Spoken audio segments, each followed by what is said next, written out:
So here's what we're going to do today. We're going to talk about part 2, part diet. 15 pounds, 18 days. We know you did it, Coach. Yes, you yes, did yes. do that. That's what I do. I do it like I do it on TV. And so everybody's in dealing with diet. One of the things I want to tell the people is, have you been to the gym a lot of times? I go to a gym for a whole year, and you're around somebody, and their body never changes. Yes. They work out every single day. Yes. They look the exact same as they did Yes. when a year ago. Right. And you have to ask the question, why? Why is that? Because they can't out-train a bad diet. Oh, love that. Say it again. You cannot out-train a bad diet. Please write that down, put it in your notes, put it somewhere where you can see it, recognize it, and remember it at all times, because you cannot out-train a bad diet. All right, so the first thing we want to do is this. It is, if you want to transform diet-wise, nutrition-wise, you have to be concerned with meal timing. Meal timing. Now, Coach, when I say meal timing, tell the people what I mean by that. Okay, so most of us out there that are paying attention, that are watching this, or even if you're not watching it and you work out all the time, matter of fact, people who don't even work out. That's true. You don't have to work out. Their metabolism is twisted. It is. All right, your metabolism is off because you're not giving your body enough fuel. Picture your fireplace in your house. In order for a fire to burn, you have to put wood on the fire. Yes. Okay? Yes. Once the fire is lit, you have to put wood on the fire in order for it to continue to burn. Absolutely. Okay? Okay. Now, when the fire starts to go out, what do we do to make it burn again? You put more wood on it. Put more wood on it. Gotcha. In case of turning your body into a fat-burning furnace, right? The food would be the wood. Yes. So some of us have jacked our metabolism up for the simple fact that we don't feed it more frequently enough. Does that make sense? That makes a lot of sense. We don't feed it enough during the right times to capitalize off of all the things that are going on in your body. And I would add to that. A lot of people used to say, because they would say, I don't eat breakfast. And I would say the exact same thing. And I realized something. The breakfast that you're eating, people would say breakfast is the most important meal.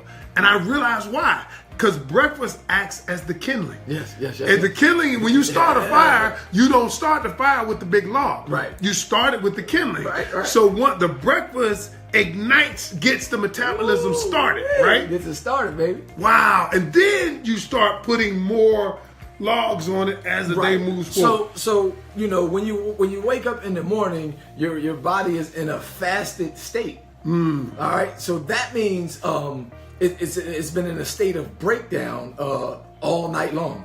Now, if you're sleeping, you can't feed your body when you're sleeping, so it eats off of whatever it has either stored or the muscle, or either stored fat or muscle. Either stored fat or muscle, or what you have stored in the muscles.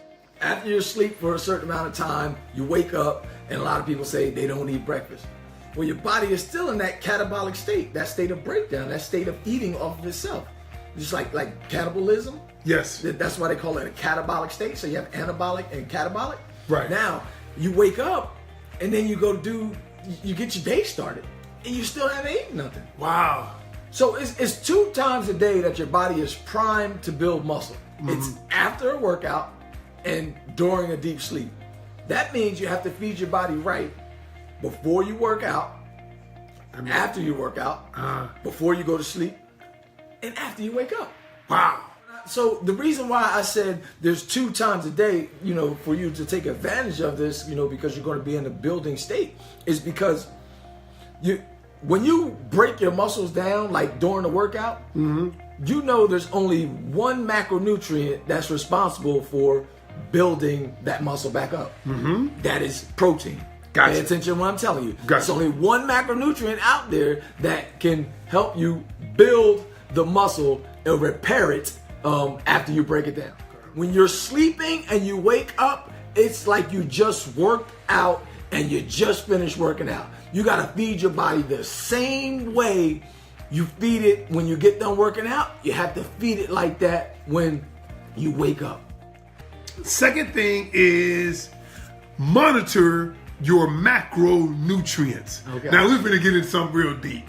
But make it simple like we do, Coach. Okay. Monitor your macronutrients. All right, so macronutrients are proteins, carbs, and fats. The biggest macronutrient, and you probably don't even consider it a macronutrient, is water. And a lot of you neglect it. You're not drinking enough water. One thing you need to know is that water is a natural diuretic. The more water you drink, the more you're going to expel. The more you expel, the more water that you get to move off of your body. You get it out of your body. So essentially, the more water you drink, the leaner you get. There's so many elements that go with water. But I want you to explain to them one thing. Yeah. What are macronutrients? Macronutrients are things that you need in large amounts. Large amounts. Large amounts. Nutrients that you need In in large large amounts. Yeah, proteins, carbs, fats. All right, so let's get into the macronutrients and how you did it when you lost the 15 pounds in 18 days. Yeah. So let's talk about the most important macronutrient besides water. Okay. Protein. We did protein. Protein. Yeah. Protein protein was super important because I didn't want to lose muscle just to say that I lost weight.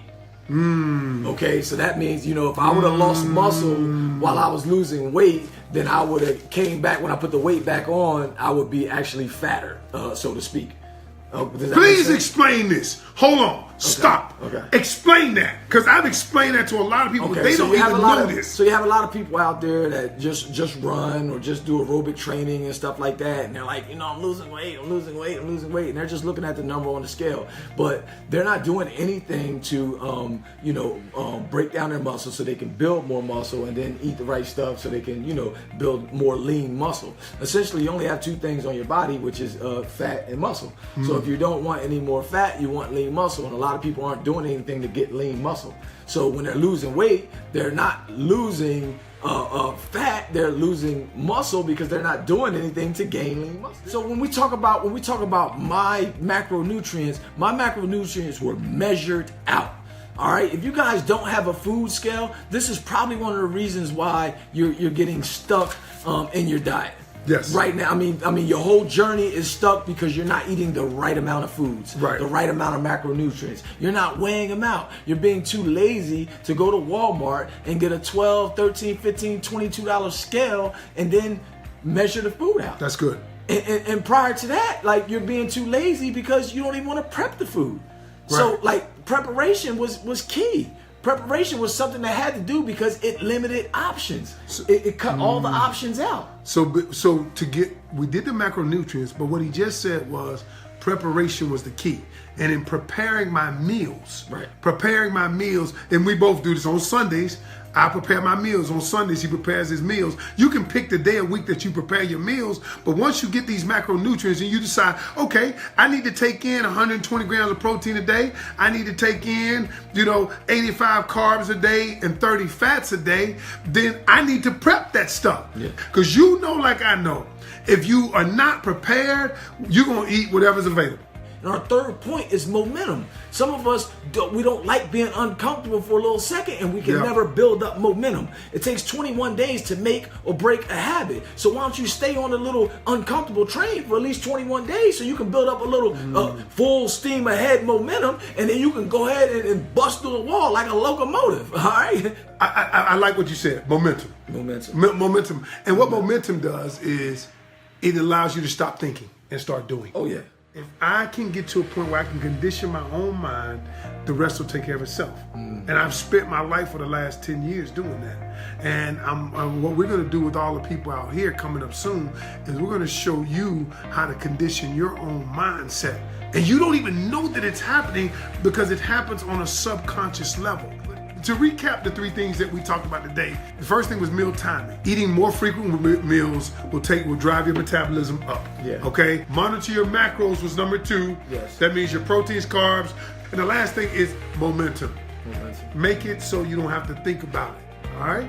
If you got any questions, hit us up at info@iamresultswithaz.com. Join our inner circle. Other than that, till next time, we'll see you. We out.